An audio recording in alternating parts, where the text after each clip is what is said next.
find it very interesting that Kojo has been on the run this entire time. Like, if there's nothing to hide, if you ain't do nothing, just give up your device. Just get served a subpoena. But I guess there was a little foul play or something. Hello everybody, welcome back to the channel. It's been an eventful week. There's been a lot of things happening, but most of all, the most important thing is that things seem to be heating up between UMG and OVO. As you know, we are getting closer and closer to the trial that's going on. The defamation case with Drake, we all know what that's about. If you don't, obviously it's about Not Like Us and essentially the whole, engagement farming that UMG is being accused of. Botting streams is what they're being accused of. They've been denying this thing for over a year now, and it looks like things are finally coming to a head. But what's really important about this is not necessarily Drake or even necessarily UMG. It's this extra special person that has now been included in this whole thing, named Kojo. Kojo has been on the run this entire time. Like, if there's nothing to hide, if you ain't do nothing, just give up your device. Just get served a subpoena. But I guess there was a little foul play or something. There's no other way to look at him being on the run as anything else. And I know, I already see the comment, oh, Drake's in the suit. Okay, whatever. We're in court now. Deal with reality. Why is Kojo running away? Why is he fleeing? Why is he hiding? Look, if UMG, Kendrick Lamar, Kojo, or maybe Kendrick Lamar was left out of the loop, colluded and did something, the truth will be revealed. Now he got to pull up to Drake's lawyer's office in LA and drop off all required electronic and any other things that's substantive to the investigation. Some of you guys who pay attention to all this hip hop stuff, you know exactly who this is and how this has been kind of coming to fruition. But for those of you guys who don't know any of this, I'll give you a quick crash course in who Kojo is. Long story short, Kojo seems to be an executive or some sort of employee for Interscope, which is under UMG. And they're essentially saying that, or suggesting that Kojo was the one that helped bot the streams for Not Like Us. This is massive, and it could be a huge stain on Kendrick Lamar's career. But let's rewind a little bit. Let me tell you about who Kojo is, how this thing came to fruition, and at the end, I'm going to tell you why I think this whole entire thing is just a distraction. Kojo is an employee, or at least former employee of Interscope, which is under UMG.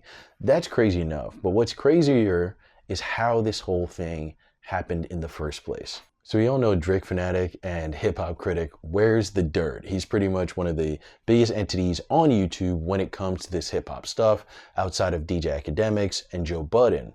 And as far as I know, he's the first one to break this whole Kojo story. Since the track Family Matters was released, people have been digging through that thing with a fine-tooth comb, trying to find any hidden Easter eggs about the meanings or anything of this song. And as we all know, when it comes to Drake, he is a master of double entendres, triple entendres, and wordplay.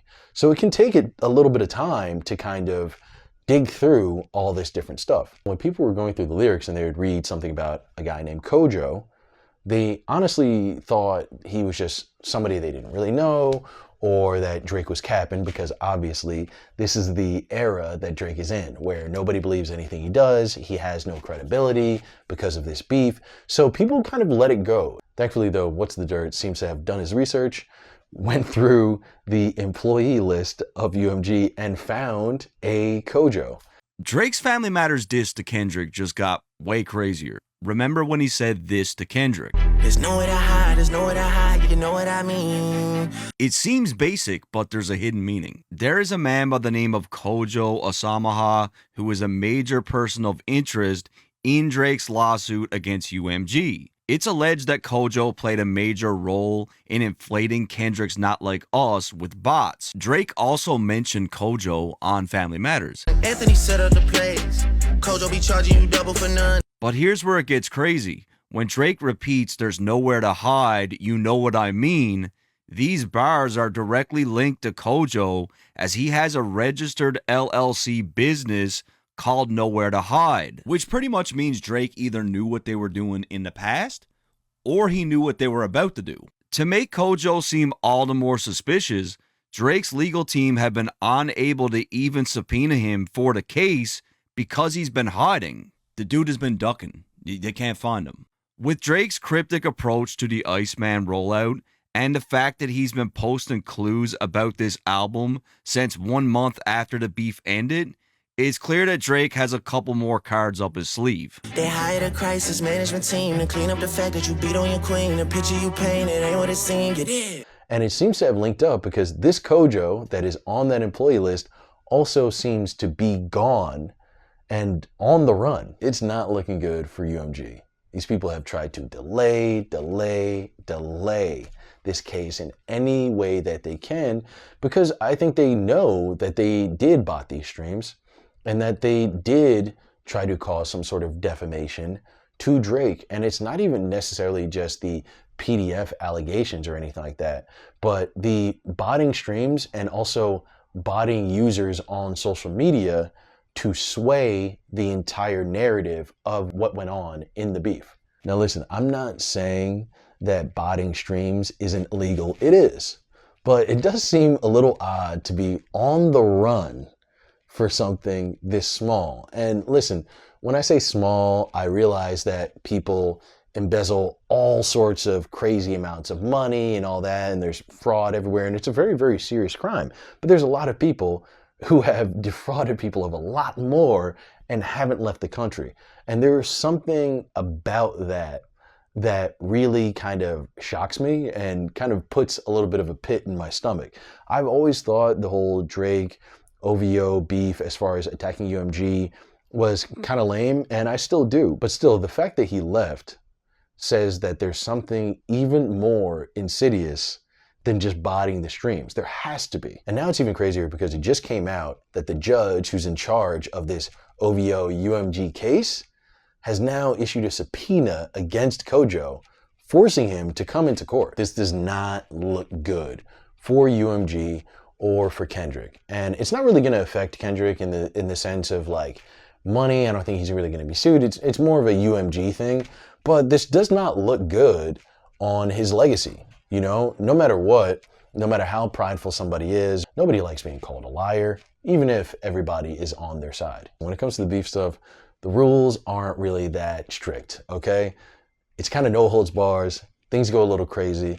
And when it comes to UMG, I don't really blame them for that. There's nothing wrong with letting your two artists beef with each other if they want to, whatever. You know, I don't know how it is with record labels. Maybe they were stressing the whole time. I don't know. I think they were really raking in the money and loving every single bit of it, which I feel like most viewers know as well too.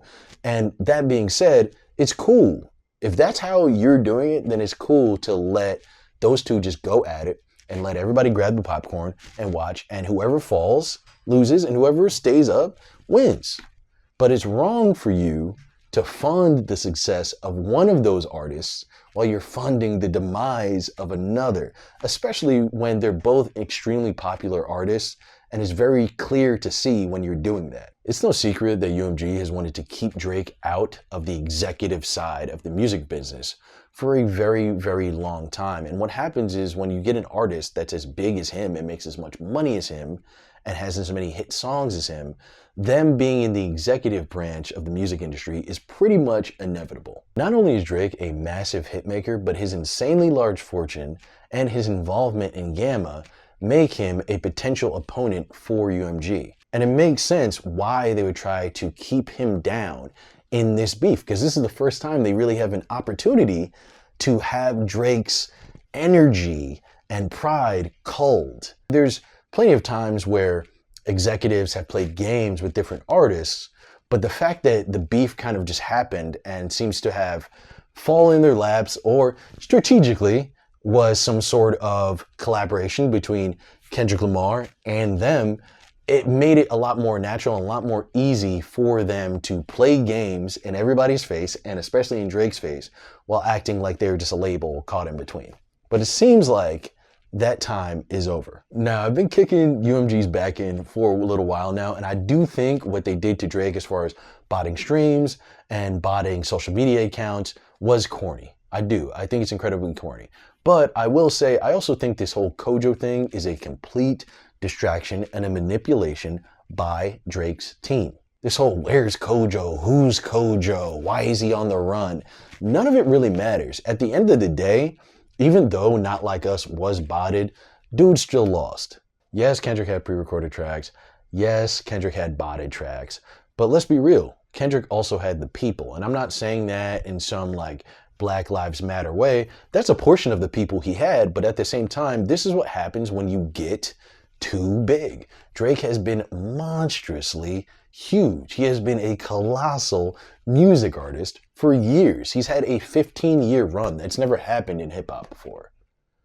And when you do that, whether you're a solid, accountable person and you're authentic all the time, or you're fake as fuck, people are going to come at you. It really doesn't matter how you maintain yourself. There's always going to be somebody trying to chip away at you. It's like that Dark Knight quote, you die a hero or you live long enough to become a villain. That's what this is. And I'm not saying that Drake doesn't have issues with authenticity. I've literally made a video about it. You can check it out here.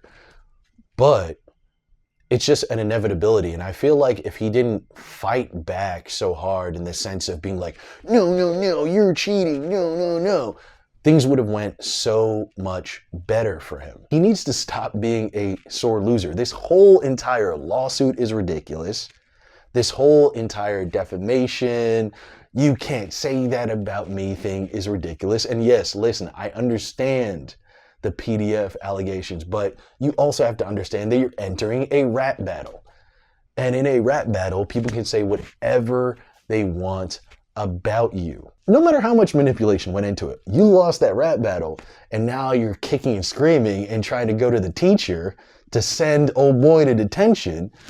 It's messed up, man. This battle shit is almost like how fights go. Sometimes you don't get a fair one, but if all you do is sit and cry about how you didn't get a fair one, niggas will still think you're a bitch. Receive the non-fair one, understand that it's non-fair, let the people that admire you say that it's not fair, and you bank off the cachet of having dealt with some shit that's not fair, but not bitch about it. Stop doing the poppy shit so much because people already know you can do it.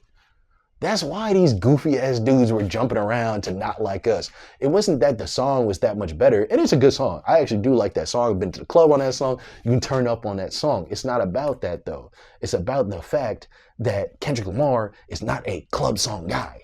And he beats you with a club song. So you have to fight fire with fire. You're a club song guy who can also be lyrical. So just ditch the club song shit for a while and be super duper lyrical. You're not gonna gain points from making a hit off a club song, bro. Enough of these I made songs for the bitches, bro. That shit is lit. I'm not saying that shit is not lit. But you need to put out some Scared of Hoes music right now or this shit is done. No lawsuit can save you. No amount of random ass-shaking hits can save you. Nigga, you need to start spitting right now and actually start honoring the fans that have truly loved you for your rap instead of always punishing them with having to be on your side while you do bullshit. I'm sick of this, man. Who gives a fuck about Kojo? It doesn't matter. This shouldn't have even been a thing. We shouldn't even have to know who Kojo is. You should just stand on your own too, rap, and let the chips fall where they may.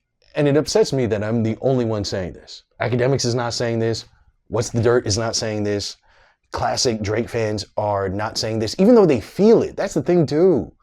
Because that's the problem is so many people like either hate Drake or love Drake, and it's like they hate Drake so much that they'll never act like anything he does is good. And then there's people who love Drake so much who act like everything he does is gold. And I love Drake's music so much that when he does stuff that is beneath him, it upsets me because I know he could do so much better. And it's really just a part of his laziness. And I don't necessarily mean laziness as he doesn't get up and do shows and record shit. He does that all the time.